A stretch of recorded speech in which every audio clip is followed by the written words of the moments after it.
बिस्मिल्लाहिर्रहमानिर्रहीम। उम्मीद करते हैं आप खैर आफियत से होंगे। अल्लाह ताला आपको हमेशा अपने हिफ्ज़ मान में रखे। आज हम बड़े अहम मौजू पर डिस्कस करने वाले हैं। अक्सर औक़ात रोज़मर्रा के मामलात में कोई शख्स आपको फ़ोन करता है और फ़ोन पर आपको धमकियाँ देता है, जान से मारने की धमकी, नुकसान पहुँचाने की धमकी या किसी भी तरह की संगीन नताइज की धमकी देता है। आपको समझ नहीं आती उसके बाद कि आपने अब क्या करना है। बिल्कुल इसके ऊपर एक बड़ा वाज़ेह एक्ट मौजूद है।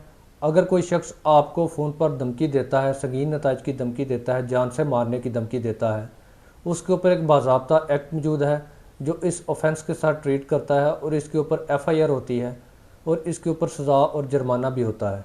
इसके बारे में आज हम आपको मुकम्मल तौर पर इस वीडियो में आगाह करने वाले हैं। टेलीग्राफ एक्ट 1885 का जो सेक्शन D है वो ख़ुसूसी तौर पर इस जुर्म के साथ डील करता है कि कोई शख्स आपको अगर फ़ोन पर धमकी देता है, कत्ल की धमकी देता है, संगीन नताइज की धमकी देता है, तो सेक्शन 25D टेलीग्राफ एक्ट 1885 इसके साथ डील करता है। इसके तहत आप उसके ख़िलाफ़ FIR करवा सकते हैं।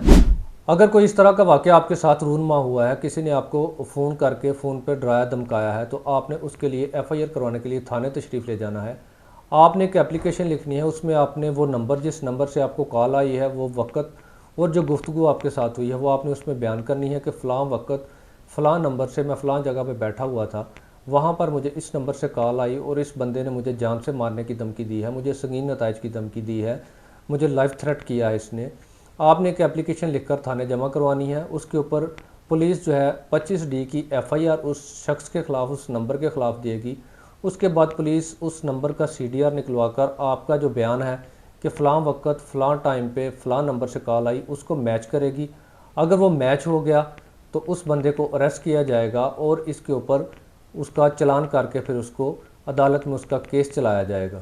अगर सज़ा के हवाले से बात करें, 25D की सज़ा जो है वो 3 साल तक आपको सज़ा हो सकती है। अगर आपका जुर्म साबित हो गया, आपको जुर्माना हो सकता है। जुर्माने की जो रकम है, उसका जो तादाद है, उसकी जो मिकदार है वो अदालत तयन करती है। आपको सज़ा हो सकती है, आपको जुर्माना हो सकता है, या आपको दोनों चीज़ें इकट्ठी हो सकती हैं, सज़ा और जुर्माना। तो याद रखें, फ़ोन पर धमकी देना बिल्कुल कोई माइनर ऑफेंस नहीं है या आम ऑफेंस नहीं है, या आम सी बात नहीं है कि आप जिसको मर्ज़ी फ़ोन पर धमकी दे दें। अगर आपको कोई फ़ोन पर धमकी देता है तो आप उसके ख़िलाफ़ फ़ौरी तौर पर कानूनी कार्रवाई करें और उसके ऊपर FIR होती है और उसको उसमें सज़ा भी होती है।